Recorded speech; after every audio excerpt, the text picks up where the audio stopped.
하나님의 아들이신 예수님이 정확하게 언제 태어났는지, 몇 년도에 태어났는지 우리는 정확하게 아는 사람은 아무도 없습니다.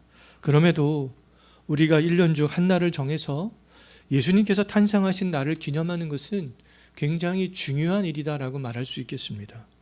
예수님이 탄생이 있었기 때문에 복음이 시작되었고요. 우리에게까지 구원이 확장되어져 왔기 때문에 그렇습니다. 예수님의 탄생은요, 예수님의 낮아지심의 시작점이 되는 것인데요. 성부와 성령과 동일한 하나님이신 그 예수님께서 그 하늘의 모든 영광을 다 버리고 우리를 구원하기 위하여서 이 땅에 오신 것은요, 낮아지심을 알리는 그런 신호탄 역할을 하는 것이었습니다. 복음서를 보게 되면 예수님의 낮아지심의 신호탄을 알아채고 그것을 믿었던 두 부류의 사람들이 나오는데요. 한 부류는 마태복음에 나오는 동방박사들이었고요. 다른 한 부류는 누가복음에 나오는 양을 치던 목자들이었습니다. 동방박사는 이방인이었고요. 양을 치던 목자들은 유대인이었어요. 이방인과 유대인 모두 아기 예수의 탄생을 알아보고 그 믿음의 반응들을 보였는데요. 동방박사는 탄생하신 아기 예수께 멀리서부터 와서 경배했고요. 양을 지키던 목자들은 탄생하신 아기가 구주라는 소식을 천사들로부터 듣고 마리아와 요셉에게 달려가 너희가 낳은 이 아기는 구주시야, 그 말을 증거했습니다. 그리고 구주가 탄생한 것에 감사한 마음으로 그 목자들은 또 하나님께 영광을 돌렸습니다. 성탄절을요, 우리가 의미 있게 보내는 방법은요, 다른 것에서, 세상적인 것에서 우리가 찾을 수가 없습니다. 먹고 마시고 즐기는 것에서는요, 성탄절을 바르게 보내는 그런 의미를 찾을 수가 없는 것이죠. 성탄절을 그럼 가장 가치 있고 의미 있게 보낼 수 있는 방법은 뭐냐 하면 아기 예수께 경배한 동방박사들처럼 예수님께 나와서 예배로 경배하는 것이 가장 가치 있고 의미 있게 보내는 것이라고 말할 수 있고요. 탄생하신 예수님이 그리스도 주시라는 그런 사실을 또 우리가 목자들처럼 증거하는 것이 가장 의미 있게 보낼 수 있는 방법이라고 말할 수 있고요. 예수님을 이 땅에 보내신 성부 하나님께 영광을 돌리는 일들이 가장 우리가 이 성탄절을 의미 있게 보낼 수 있는 그런 방법이라고 말할 수 있겠습니다. 지금 이 자리에 있는 그런 우리들은 성탄절을 가장 의미 있게 보내고 가장 가치 있게 보내고 있는 그런 사람들이라고 말할 수 있는 거잖아요. 예수 그리스도의 탄생을 경배하고 증거하면서 하나님께 영광 돌리는 그런 사람들이 가장 복된 사람들이라고 말할 수 있습니다. 우리는 가장 복된 자리에 지금 나와 있는 것이죠. 성탄절에 동방박사와 목자들은 아기 예수의 탄생 앞에서 하던 일들을 모두 다 멈추었어요. 동방박사도 동방에서 자기들이 하던 일들을 멈추었습니다. 양을 지키던 목자들도 양을 지키던 일들을 멈추었어요. 다 멈추고 누구께 집중했냐 하면 탄생하신 그 아기 예수께 집중했던 것이죠. 그들이 하던 일들을 다 멈추고 예수님께 집중할 수 있었던 이유는요, 탄생하신 그 아기로부터 새로운 소망을 가질 수 있었기 때문에 그렇습니다. 그들이 바라본 소망이 무엇이었는가? 예수님을 통해서 확신한 것이 무엇이었는지는요, 오늘 이사야 우리가 읽었던 이 본문 말씀을 보면 우리가 알 수 있습니다. 이사야 선지자는 예수님이 장차 어떤 사역을 하실지, 어느 지역에서 주로 사역하실지에 대해서 이미 다 예언을 했어요. 유대 땅에서 가장 고통받는 한 장소가 있었는데요, 그 장소가 어디였는가 1절 한번 보시기 바라겠습니다.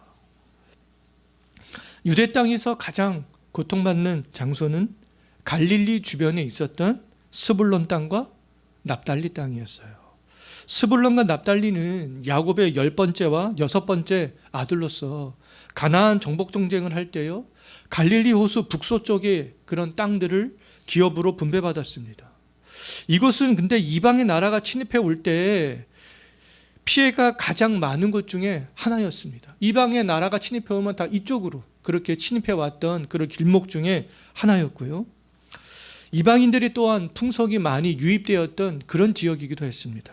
때문에 이사야 선지자는 갈릴리 호수와 인접해 있었던 스불론과 납달리 땅을 흑암의 대표적인 장소로 그렇게 말하고 있는 것이다라고 말할 수 있겠습니다. 스불론과 납달리를 흑암의 대표적인 그런 땅으로 말하고 있지만 이사야서 8장 22절 한번 보시기 바라겠습니다. 그 말씀을 보게 되면 이미 모든 것이 흑암 가운데 있다라는 것들을 말씀하고 있어요. 땅을 굽어보아도 환난과 흑암과 고통의 그런 흑암뿐이다, 이렇게 말씀하고 있잖아요. 이미 모든 땅이 흑암 가운데 있다는 것이죠. 유대 땅도 동방 박사들이 살고 있었던 그 땅도 이미 다 흑암 가운데 있었던 것이라고 말할 수 있겠습니다. 흑암 상태에 그럼 있다는 것은 뭐냐 하면 사람들이 고통 가운데 있는 것을 말하고요, 영적으로 죽어 있는 그런 상태를 말합니다. 영적으로 죽어 있는 상태, 고통의 상태, 그것을 한마디로 흑암에 있는 상태다라고 말할 수 있는 것이죠. 그런데 흑암의 상태에 있는 땅이 어떻게 될 것인지, 고통스러운 가운데 살고 있는 그 사람들, 영적으로 정말 죽어 있어서 하나님을 부인하고 하나님을 온전히 섬기지 못하고 있는 그 사람들이 어떻게 될 것인지 1절 하반절과 2절 한번 보십시오. 흑암의 땅에 살고 있는 사람들이 어떻게 될 것이라고 말씀하고 있습니까? 흑암의 땅이 어떻게 될 것이라고요? 영화롭게 될 것이다. 흑암의 땅이 상징인 갈릴리 주변에 무엇이 비친다고요? 빛이 비칠 것이라. 그 땅이 영화롭게 되고 그 땅에 빛이 비칠 것이다. 흑암의 땅이, 흑암에 거하는 사람들에게 지금 그렇게 말씀하고 있잖아요. 예수님께서는 호적을 하기 위하여서 황제의 명령에 따라서 호적을 하기 위해서 베들레헴으로 가셨지만 주 사역지, 주로 성장했던 그런 지역은 갈릴리 지역이었습니다. 흑암의 땅에서 예수님께서는 성장했어요. 갈릴리는 예수님께서 처음으로 복음을 전파하고 가르친 그런 곳이었고요, 처음으로 이적을 행하셨던 그런 곳이었습니다. 이사야 선지자의 예언대로 흑암으로 고통을 받던 갈릴리 지역이 그 예수님의 사역을 통해서 이제 흑암에서 벗어나기 시작했던 것이죠. 흑암에서 벗어난 최초의 지역은 흑암 가운데 있었던 그 갈릴리 지역, 스불론과 납달리 지역이었던 것입니다. 예수님을 믿고 따르는 사람들마다 이제 흑암이 물러가기 시작했던 것이죠. 이 땅에 오신 예수님께서는 흑암에 있는 백성들을 정말 빛으로 인도하기 위해서 이 땅에 오셨어요. 세상에서 억압받고 짓눌려 있고 정말 우리가 고통 중에 있다면, 영적인 눈이 어두워져 하나님이 누구인지 잘 알지 못하거나 하나님을 정말 잘못된 방식으로 우리가 섬기고 있다면, 내 주관대로 내 마음대로 그렇게 섬기고 있다면 우리는 그 흑암을 밝히러 오신 예수님을 우리는 바라봐야 되는 것이죠. 요한복음 1장을 보게 되면요, 예수님 안에는 생명이 있다라고 말씀하고 있습니다. 예수님에게 있는 생명은 사람들의 빛이다 라고 그렇게 말씀하고 있어요. 요한복음 8장에서도 예수님께서는 세상의 빛이니 나를 따르는 자는 어둠에 다니지 아니하고 생명의 빛을 얻으리라 라고 말씀하고 있습니다. 우리가 있어야 될 것, 그 어둠이 아니라 빛이라는 것이죠. 우리가 바라봐야 될 것은 어둠이 아니라 빛이라는 것입니다. 우리에게 생명의 빛을 주기 위해서 이 땅에 오신 예수님을 바라보고 믿을 때 정말 온갖 흑암의 상태에서 우리가 벗어날 수 있게 된다는 것이죠. 우리의 영혼을 밝혀줄 예수님께서는 이사야 선지자의 그런 예언의 말씀대로 이미 이 땅에 오셨어요. 동방박사와 목자들이 사회적으로, 종교적으로, 정치적으로 별로 내세울 것이 없었던 그런 목수 요셉의 아들을 향해서 나아가서 경배하고 그 예수가 구주되심을 증거하고 하나님께 영광을 돌릴 수 있었던 이유는 탄생하신 아기가 흑암을 물리칠 수 있는 권세를 가지셨기 때문이었습니다. 그 이유가 단 한 가지였어요. 빛 대신 예수님께 머무르기를 원했기 때문에 그들은 아무것도 보잘것 없었던 요셉과 마리아의 아들 예수님께 나아가 경배했던 것이죠. 구주이심을 고백했던 것입니다. 그 아기를 보고 하나님께 영광을 돌렸던 거잖아요. 지금으로부터 약 2000년 전 갈릴리에 있었던 사람들을 중심으로 조금씩 흑암이 걷히기 시작했습니다. 물러가기 시작했어요.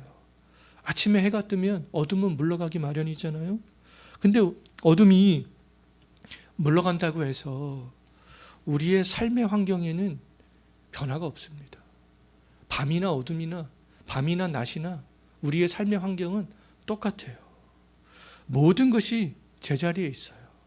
그냥 해가 떠도 여전히 출근을 하거나 학교를 가야 됩니다. 우리 수중에 있는 돈은 어제나 오늘이나 동일해요. 우리의 외모도 동일합니다.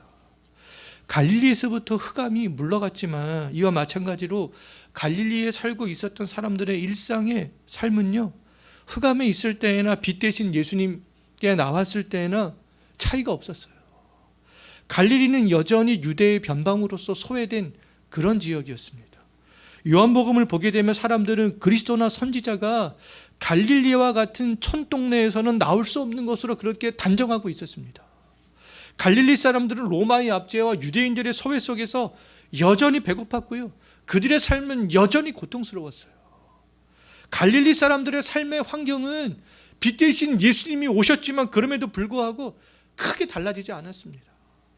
그곳에 있는 사람들은 예수님을 통해서 하지만 놀라운 경험을 했는데요.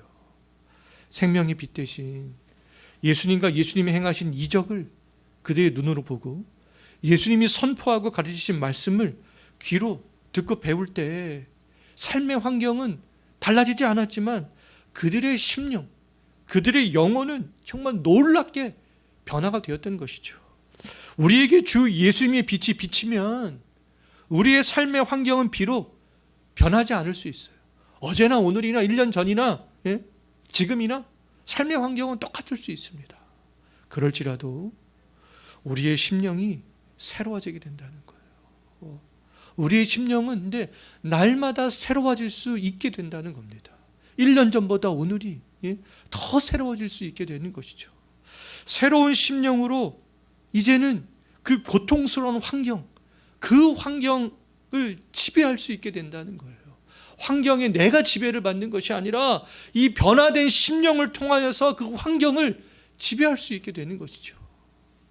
삶의 환경은 변화되지 않지만 사람들의 영혼은요, 그 빛 대신 예수님을 통해서 변화되었어요.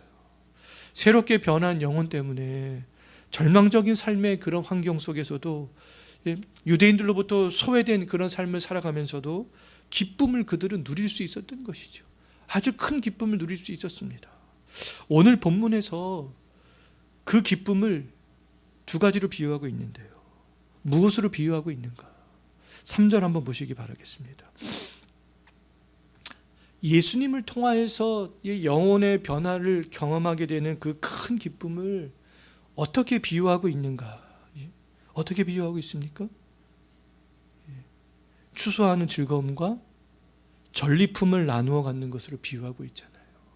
수확하는 큰 기쁨, 전쟁에서 승리한 후에 전리품들을 나누어 갖는 기쁨으로 묘사하고 있습니다. 생명 보존을 위해서 수확하는 것과 전쟁에서 승리하는 것은요, 당시의 사람들이 삶을 살아가는 그런 삶에서 가장 기뻐할 수 있는 그런 삶의 요소였어요. 생명의 보존을 위해서 가장 중요한 것이었습니다. 수확과 전쟁에서 승리, 그들의 정말 큰 기쁨을 누릴 수 있는 가장 중요한 요소였던 것이죠. 이 두 가지가요.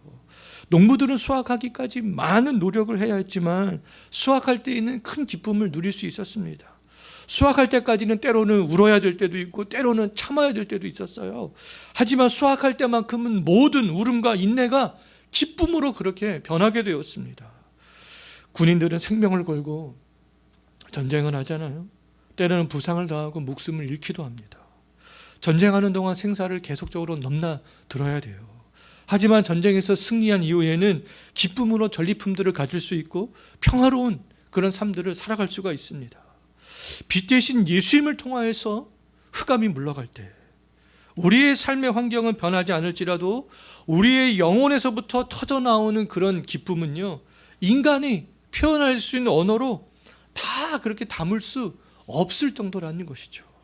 때문에 고대 사회에서 인간이 가장 크게 누릴 수 있는 이 두 기쁨의 요소인 바로 이 수확과 전리품의 그 기쁨을 지금 비유하고 있는 거예요.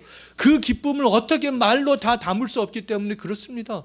그 당시에 사람들이 가장 중요하고 가장 중요하게 생각했던 그 두 가지로 그렇게 비유하고 있는 것이죠. 저도 빛 대신 예수님을 처음 만났을 때 그 기쁨을 뭐라고 이렇게 비유하고 설명할 길이 없어요.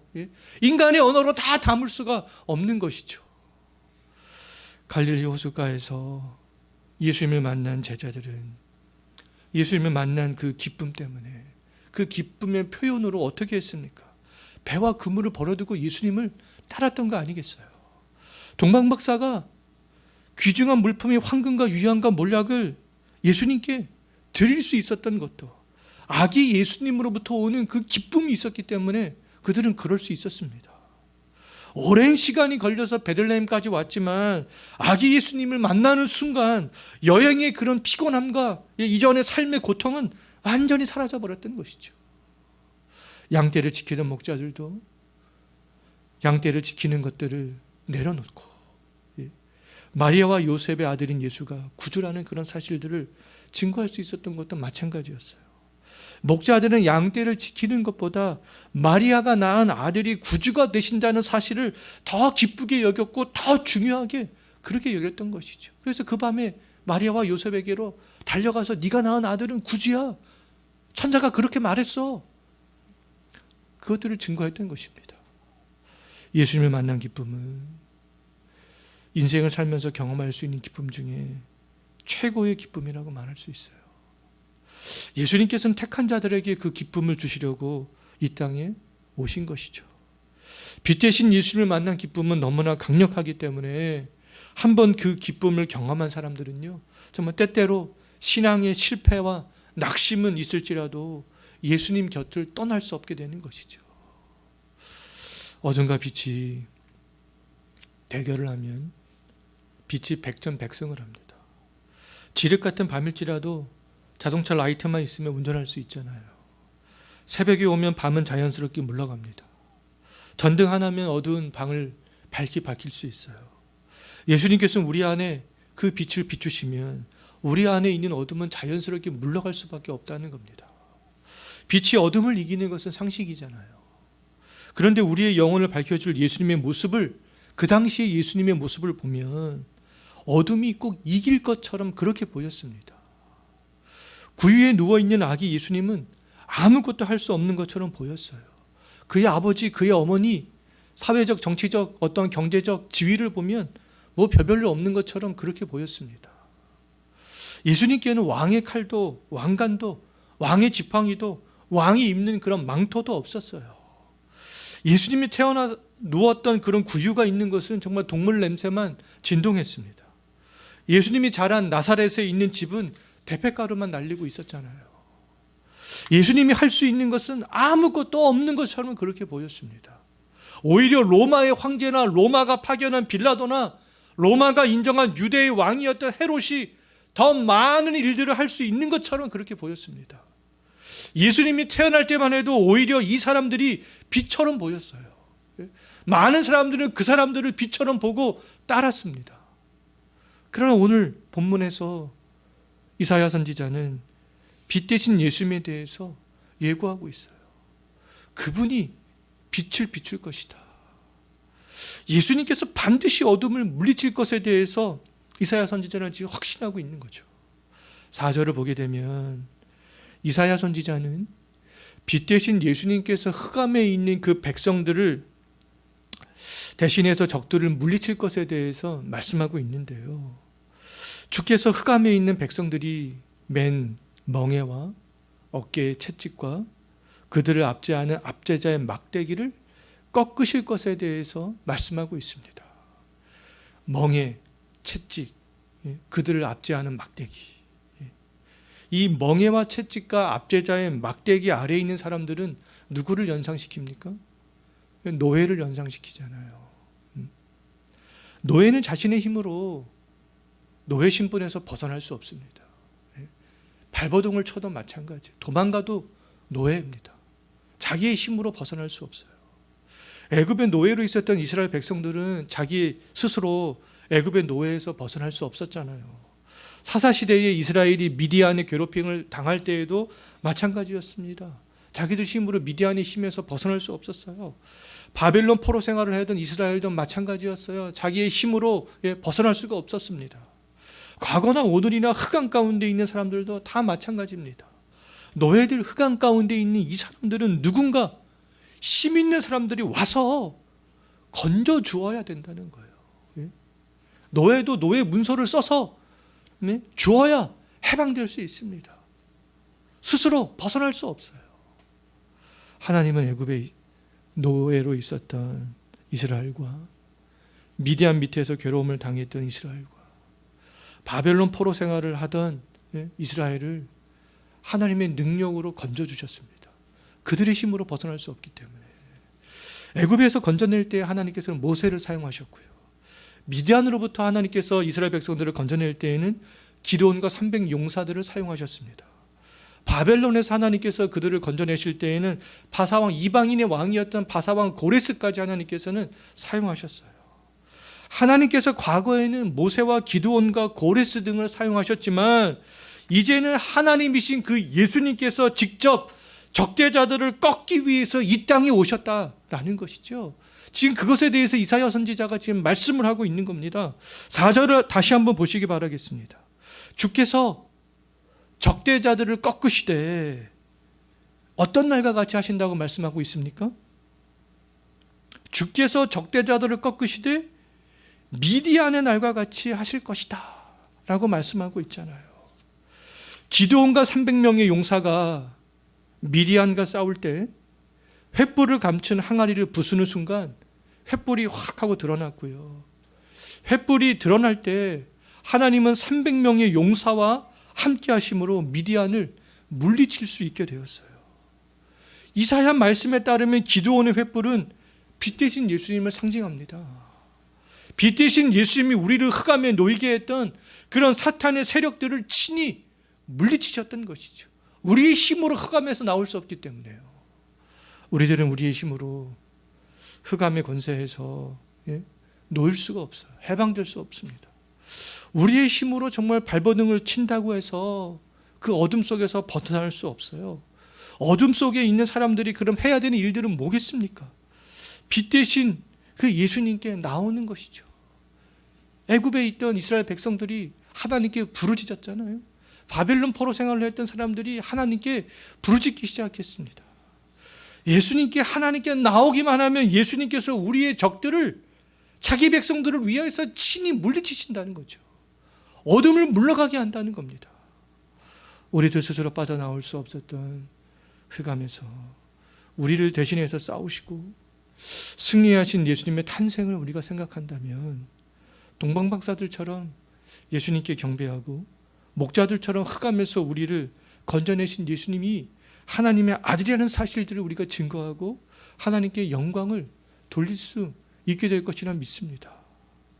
이사야 선지자는 흑암에 있는 백성들을 구원해내고 미디안의 날과 같이 적들을 이길 한 아이의 탄생에 대해서 구체적으로 그렇게 예언하고 있는데요.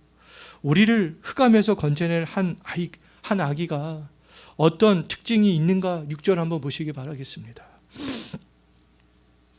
흑암에서 건져낼 한 아기는 우리에게서 나게 된다 그렇게 말씀하고 있잖아요. 우리에게서 난다는 것은 인간에게서 태어난다는 그런 말이 되겠습니다. 흑암에서 우리를 벗어나게 할, 사람들을 벗어나게 할 그 한 아기는 우리에게서 난다. 우리와 동일한 인간의 몸으로 태어난다라는 것이죠. 인간에게서 태어난 그 한 아기가 마리아에게서 태어난 예수님이 되는 거잖아요.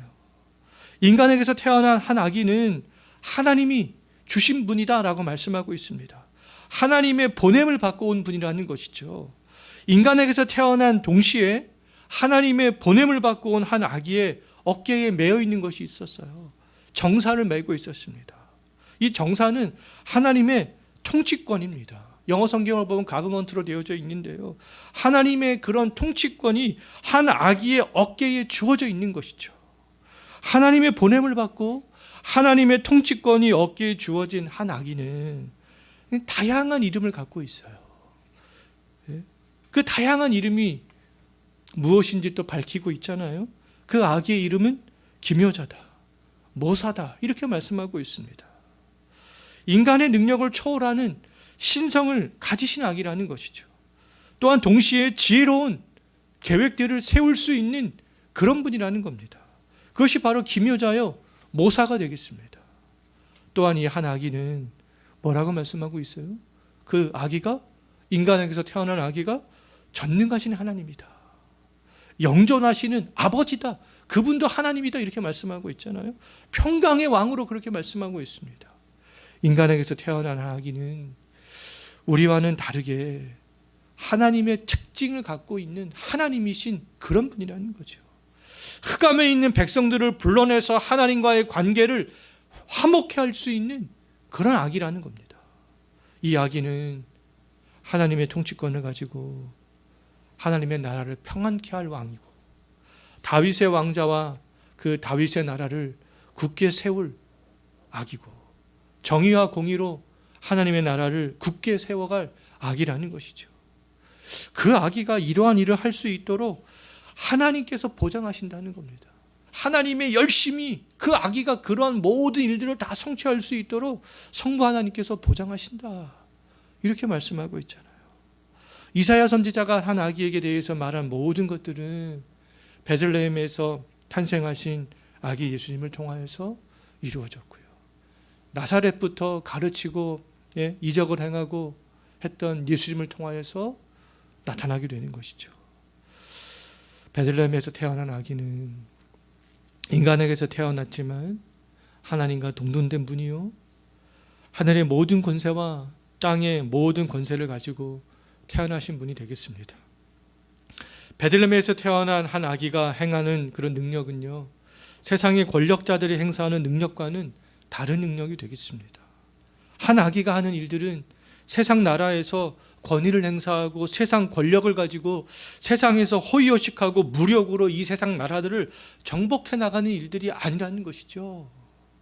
베들레헴에서 태어난 그 아기는 하나님의 능력과 하나님의 주권과 하나님의 통치를 하나님의 정의와 하나님의 공의로, 평강으로 확장해 나가는 그런 일들을 하신다는 겁니다. 우리가 이 한 아기에게서 기대해야 되는 것은 그렇다면 무엇이겠어요? 세속적인 어떠한 세속적인 야망, 성공, 이런 것이 아니라는 것들을 알 수 있습니다.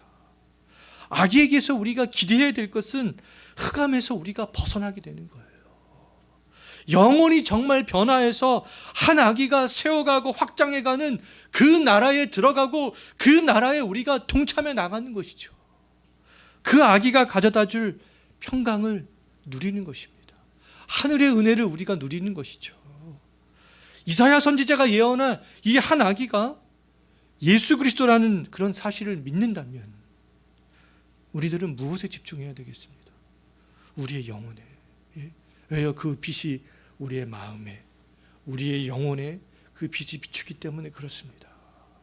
그 영혼에 집중해야 되는 거예요. 우리의 정말 영혼에 집중할 때, 한 아기가 탄생했을 때 멀리서부터 그 아기를 경배하러 왔던 동방 박사들처럼 우리들도 참된 마음으로 경배할 수 있게 되고요. 양을 지키던 목자들이 이 한 아기가 구주라는 그런 사실들을 증거했듯이 우리들도 동일하게 예수님께서 구주가 된다라는 그런 사실들을 증거할 수 있고요. 구주가 정말 태어난 것들을 기뻐하면서 하나님께 영광을 돌리는 그런 삶들을 살아갈 수 있게 되는 것이죠. 우리가 하나님께 어떻게 영광을 돌릴 수 있겠습니까? 예수님께 집중할 때 하나님께 영광을 돌릴 수 있게 되는 거예요. 세상에 집중하면 하나님께 영광 돌릴 수 없습니다. 성탄절을 맞이하여서 우리를 흑암에서 건져내기 위하여서 이 땅에 오신 예수님을 경배하고 예수님을 증거하며 하나님께 영광을 돌리는 그런 삶을 더욱더 우리가 깊이 있게 열심으로 살아갈 수 있게 되기를 소망합니다. 기도하겠습니다. 하나님 아버지,